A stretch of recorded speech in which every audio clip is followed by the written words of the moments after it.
नमस्कार दोस्तों, मैं देवेंद्र सिंह आप सभी का स्वागत करता हूं आपके अपने YouTube चैनल लक्ष्यविद जय में।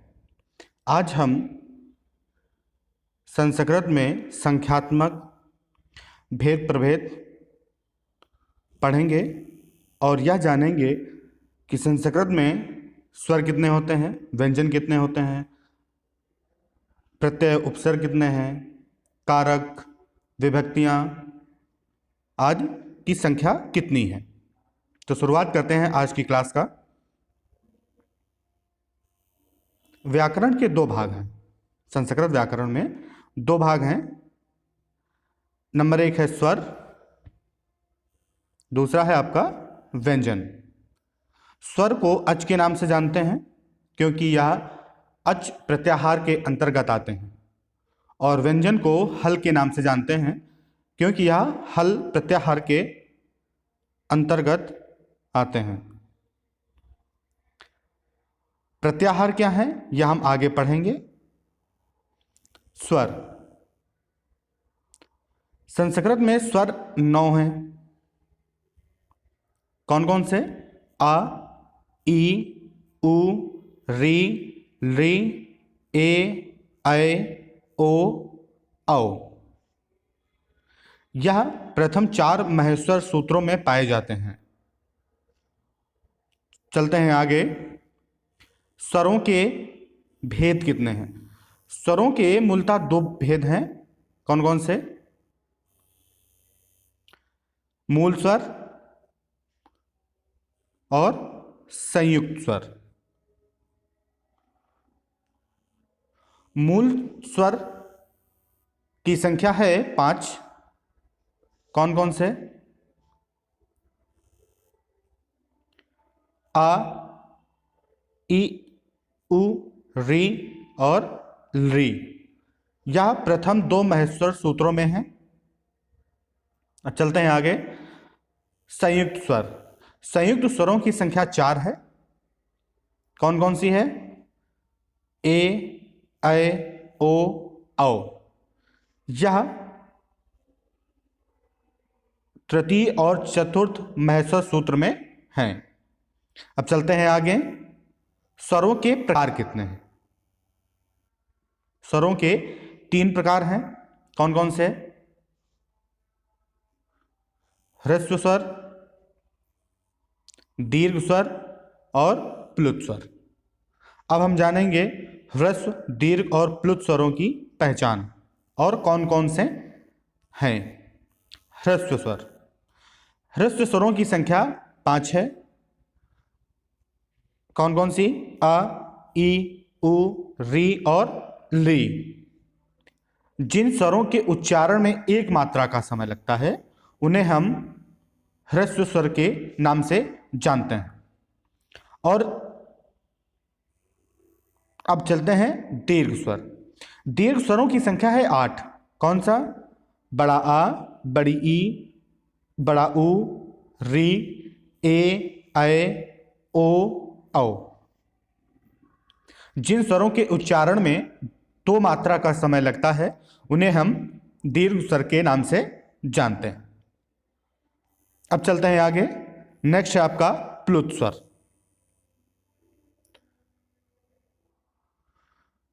प्लुत स्वर जिन स्वरों के उच्चारण में 2 मात्रा से अधिक का समय लगता है, अर्थात जिन्हें बोलने में हमें 3 मात्राओं का समय लगता है, उन्हें हम प्लुत स्वर के नाम से जानते हैं। इनकी पहचान के लिए यह चिन्ह लगाया जाता है। जैसे आप देख सकते हैं यहां पे। अब यहां पे एक जानने वाले सबसे इंपॉर्टेंट बात यह है कि ली का दीर्घ स्वर नहीं हो सकता और ए, ऐ, ओ, औ का ह्रस्व नहीं होता है। अब चलते हैं आगे। व्यंजन, अभी हमने ऊपर स्वर के बारे में पढ़ा और अब देखेंगे व्यंजन। व्यंजन को हम हल के नाम से जानते हैं। हल के नाम से क्योंकि यह हल प्रत्याहार के अंतर्गत पाए जाते हैं। व्यंजन वे वर्ण हैं जिनका उच्चारण स्वतंत्र रूप से नहीं किया जा सकता। जिनका उच्चारण स्वतंत्र रूप से नहीं किया जा सकता उन्हें हम व्यंजन कहते हैं। जिनके उच्चारण में, अर्थात जिनके उच्चारण में स्वरों की सहायता ली जाती है। जैसे आप यहां पे देख सकते हैं, का के उच्चारण के लिए, का के उच्चारण के लिए आधा हलंत युक्त का और छोटा आ का उपयोग किया गया है। छोटा आ आप जो है आपका ये स्वर है और स्वरों के बिना व्यंजनों का उच्चारण असंभव है। जैसे यहां पे हलंत युक्त खा है और आ, इनके मेल से हमें व्यंजन खा प्राप्त होता है। अब चलते हैं आगे। व्यंजन के भेद कितने? व्यंजन को 4 भागों में बांटा गया है। कितने भागों में? 4 भागों में। कौन कौन से? स्पर्श व्यंजन, अंतस्थ व्यंजन, ऊष्म व्यंजन और संयुक्त व्यंजन। स्पर्श व्यंजनों की संख्या आपकी है 25, अंतस्थ व्यंजनों की संख्या 4, ऊष्म व्यंजनों की संख्या 4 और संयुक्त, जिन्हें हम मिश्रित व्यंजन के नाम से भी जानते हैं, जो 2 व्यंजनों से मिलकर के बने हैं, उन्हें हम संयुक्त या मिश्रित व्यंजन भी बोलते हैं। तो उनकी संख्या कितनी है? 3। अब देखते हैं स्पर्श व्यंजन। स्पर्श व्यंजनों को 5 वर्गों में विभक्त किया गया है। कौन कौन से वर्ग हैं? कौन कौन से वर्ग हैं? का वर्ग, चा वर्ग, टा वर्ग, ता वर्ग और पा वर्ग।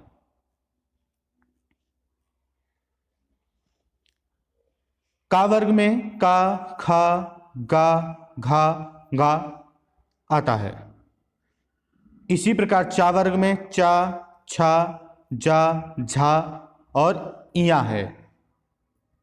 टा वर्ग में टा, ठा, डा, ढा और ड़ा आता है।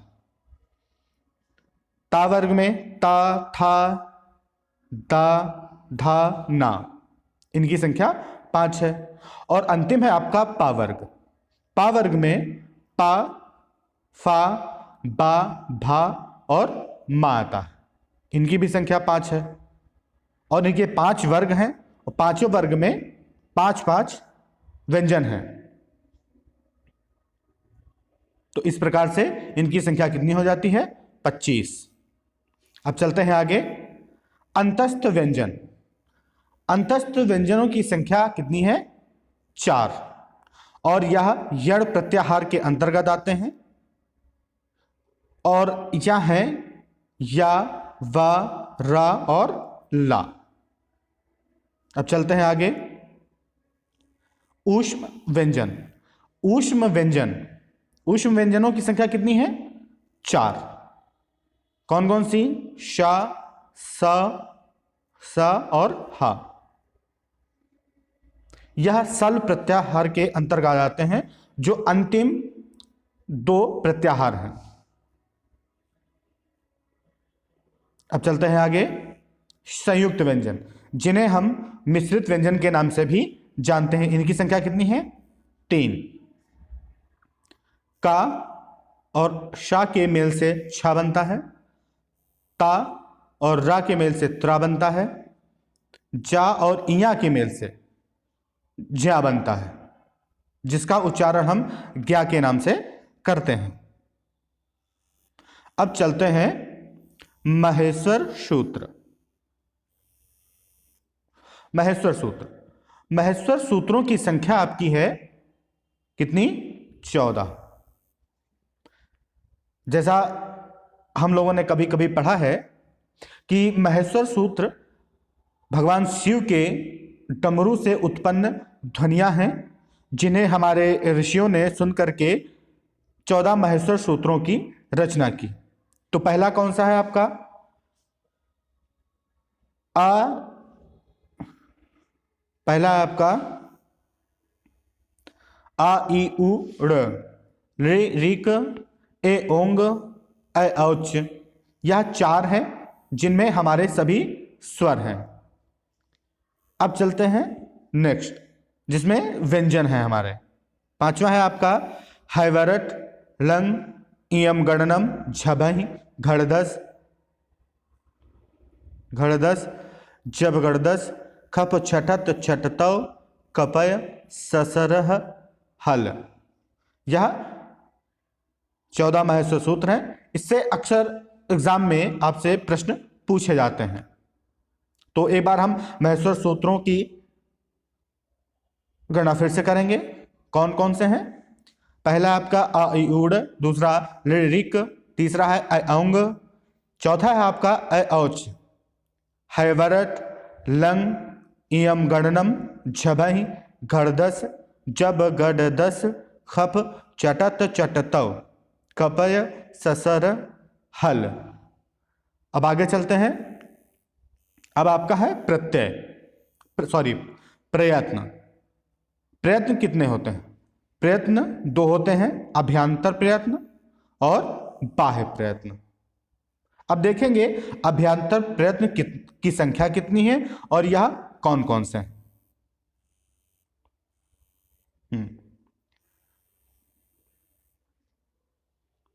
अभ्यंतर प्रयत्न, इनकी संख्या है 5। अभ्यंतर प्रयत्न की संख्या है आपकी 5। कौन कौन सा? स्पृष्ट, ईसत स्पृष्ट, विवृत,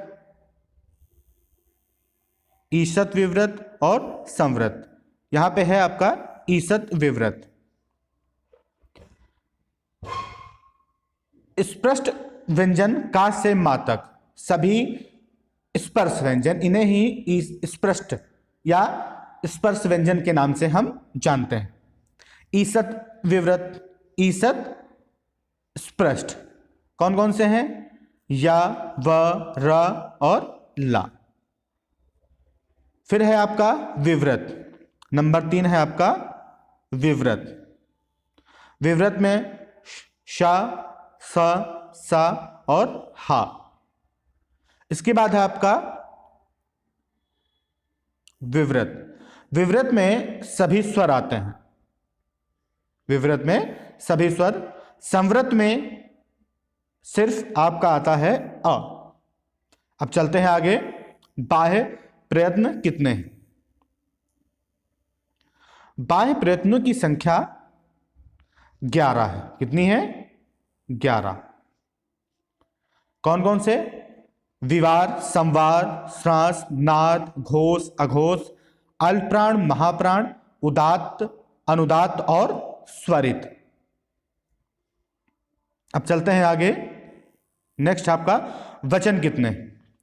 वचन है आपके 3। वचन आपके हैं 3।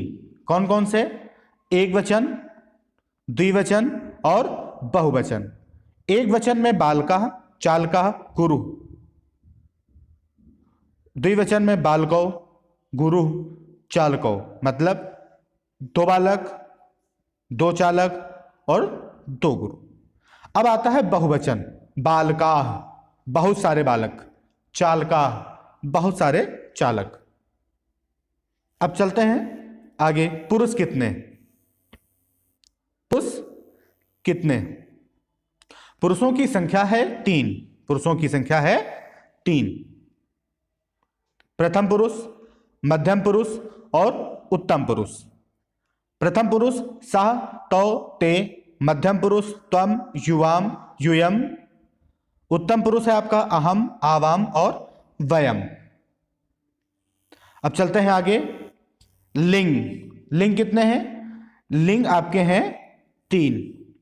पुल्लिंग, स्त्रीलिंग और नपुंसकलिंग। पुल्लिंग में पुरुषवाचक संज्ञा है, स्त्रीलिंग में स्त्रीवाचक संज्ञा और नपुंसकलिंग में जैसे आपका है फल, पुष्प और वृक्ष। अब चलते हैं आगे। नेक्स्ट है आपका कारक। कारकों की संख्या है आपकी 6। कौन कौन से हैं? कारक है आपके 6, कौन कौन से? कर्ता कारक, कर्म कारक, करण कारक, संप्रदान कारक, अपादान और अधिकरण कारक। संबोधन और संबंध को कारक नहीं मानते हैं। संस्कृत में संबोधन और संबंध को कारक नहीं मानते हैं। अब चलते हैं आगे। विभक्तियां कितनी हैं आपकी? विभक्तियां हैं 4, सॉरी विभक्तियां आपकी 7। कौन कौन सी? प्रथमा, द्वितीया, तृतीया, चतुर्थी, पंचमी, षष्ठी और सप्तमी। यहां पर संबोधन की गणना प्रथमा विभक्ति में होती है। अब चलते हैं नेक्स्ट।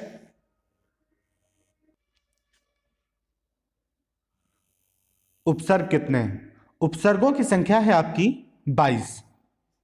प्र, परा, अप, सम, अनु, अव, निस, निर, दुस, दुर, वी, आंग, नि, अधि, अपि, अति, सु, अत, अभि, प्रति, परि और उप।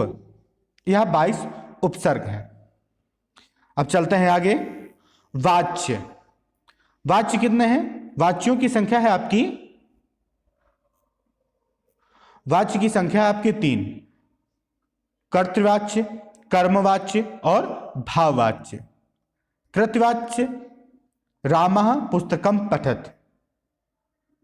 तो यहां पर जब आपको वाच्य पता करना हो कि इसमें कौन सा वाच्य है, तो उसके लिए आपको जो आपका प्रश्न दिया है, जैसे रामः पुस्तकम पठत, तो यहां पूछेंगे कि रामः, राम क्या पढ़ रहा है? तो आप बोलेंगे रामः पुस्तकम पठत, अर्थात राम पुस्तक पढ़ रहा है। तो यह आपका कृतवाच्य है। कौन पढ़ रहा है? राम। जैसे कर्मवाच्य है, कर्मवाच्य में तेन पुस्तकम लिखेत, पुस्तक लिखी जा रही है यहां पे, तो यहां पे एक कर्म हो रहा है कि पुस्तक लिखी जा रही है। अब है भाववाच्य, ईश्वरेण भूयते। यह आपका भाव है कि आप ईश्वर की प्रार्थना, आराधना, पूजा करते हैं। अब चलते हैं नेक्स्ट। समास। समास की संख्या कितनी है? 6। कौन कौन से? अव्ययभाव समास, तत्पुरुष समास, कर्मधारय, द्विगु समास, बहुब्रीहि और अंतिम है आपका द्वंद्व समास। समास अक्सर एग्जाम में पूछे जाते हैं, तो आप लोग जरा ध्यान रखेंगे। अब चलते हैं नेक्स्ट। अलंकार। अलंकारों की संख्या आपकी है 3। अलंकारों की संख्या है 3।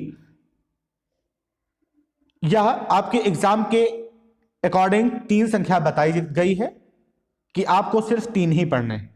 वैसे तो अनेकों हैं, पर अभी आपको सिर्फ 3 पढ़ने हैं। कौन कौन से? शब्दालंकार, अर्थालंकार और उभयालंकार।